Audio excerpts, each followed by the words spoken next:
بیت پسند تھا آپ کو۔ حضرت جابر بن عبداللہ کہتے ہیں کہ مسجد کے صحن میں ہمارے نبی بیٹھے تھے اور آپ نے سرخ دھاری دار چادر اوڑھی ہوئی تھی، اوپر 14ویں کا چاند تھا۔ میں کبھی چاند کو دیکھتا، کبھی آپ کو دیکھتا تو آپ مجھے چاند سے زیادہ حسین نظر آ رہے تھے۔ پھر آپ نے اپنے گھر کی زندگی ہمیں سمجھائی، باپ بن کے دکھایا، خامند بن کے دکھایا، بیٹا بن کے دکھایا کہ کاش میری ماں زندہ ہوتی اور میں عشاء کی نماز فرض سورۃ فاتحہ شروع کر چکا ہوتا اور میرے گھر سے میری ماں بلاتی، میں ماں کے پیچھے نماز توڑ دیتا۔ جس نے ماں باپ کو دکھ دیا اس پہ اللہ کی لعنت، اس پہ فرشتوں کی لعنت، اس پہ زمین آسمان کی لعنت۔ پھر خامد بن کے دکھایا۔ یہ ویسے فطرت اسلام، تو احتیاط سے رہو، نظروں کی حفاظت کرو۔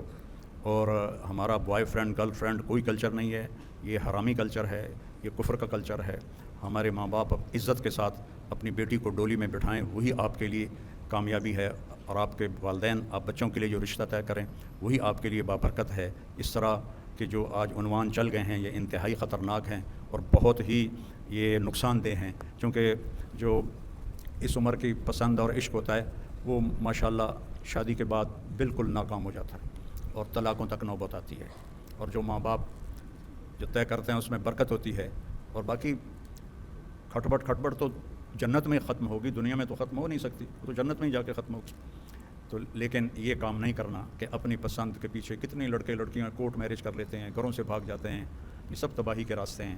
اس سے اپنے آپ کو بچاؤ اور حیا کا دامن نہ چھوڑو، کہ اللہ تعالیٰ اور اس کے نبی کو حیا بہت پسند ہے، اور جن سے سیکھو، جن سے پڑھو، ان کی عزت اپنے دل سے کرو۔ ان کو نہ دیکھو یہ کیا کرتے ہیں، تم یہ دیکھو کہ تم نے ان سے سیکھا ہے، اس کو عزت دو، تو اللہ آپ کو اس بہت زیادہ کامیابوں سے نوازے گا۔ نماز کی پابندی کرو، سچ بولو، جھوٹ نہ بولو، ماں بہن کی گالی نہ دو، سیاسی جماعتوں کا حصہ نہ بنو۔ جانا ہے تو تبلیغ میں جاؤ کہ جس سے آپ کو کوئی فائدہ بھی ہو دینی طور پر۔ سیاسی جماعتیں تو نفرت اور ہمارے سیاستدان تو ویسے ہی کوڑے کا ڈھیر ہیں، کچھ نہیں ہے ان میں سوائے گندگی کے۔ تو اپنی محنت کو اپنی تعلیم میں خرچ کرو۔ اللہ تعالیٰ مجھے آپ کو عمل کی توفیق بخشے۔ اللہم لک الحمد کما انت اہلہ فصلی علی محمد کما انت اہلہ وفعل بنا ما انت اہلہ انک اہل التقوی و اہل المغفرہ۔ یا اللہ ان بچے بچیوں کو قبول فرما، ان کو اعلیٰ طبیب بنا، ڈاکٹر بنا، ہمدرد انسانیت بنا، اس ادارے کو بابرکت بنا، یہاں پڑھنے پڑھانے والوں کو یا اللہ طب کا علم عطا فرما، مریضوں کے لیے انہیں مسیحا بنا، مریضوں کے لیے انہیں ہمدرد بنا، مریضوں کے لیے انہیں شفا کا ذریعہ بنا۔ شفا تو دیتا ہے، ان کے ہاتھوں کو ذریعہ فرما لے، ان کی دواؤں کو ذریعہ فرما لے، اور ہمارے سارے تعلیمی اداروں میں یا اللہ ہمارے بچے بچیوں کی حفاظت فرما، ان کے اخلاق کی حفاظت فرما، ان کی تربیت فرما، انہیں والدین کا فرما بردار بنا، ان کی شادیوں کے اچھے جوڑ مقدر فرما، نیک و صالح اولاد مقدر فرما۔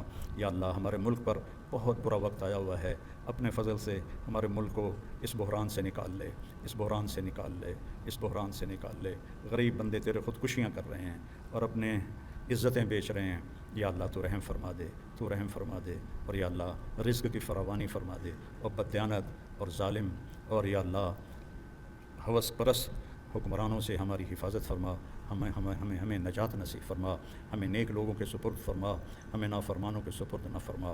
جو ہسپتالوں میں مریض ہیں انہیں شفاء کاملہ عطا فرما، جہاں جہاں بھی مریض ہیں انہیں شفاء کاملہ عطا فرما، اور یا اللہ جو فوت ہو گئے ایمان پر ان کے درجے بلند فرما۔ جب ہمارے جانے کا وقت آئے تو ہمارا بھی ایمان پہ خاتمہ فرما۔ وصلی اللہ، اور ان سارے بچے بچیوں، اساتذہ، پرنسپل صاحب اور جتنے بھی شامل ہیں یہاں، ان کی توفیق عطا فرما۔ وصلی اللہ تعالی علی نبی الکریم، آمین۔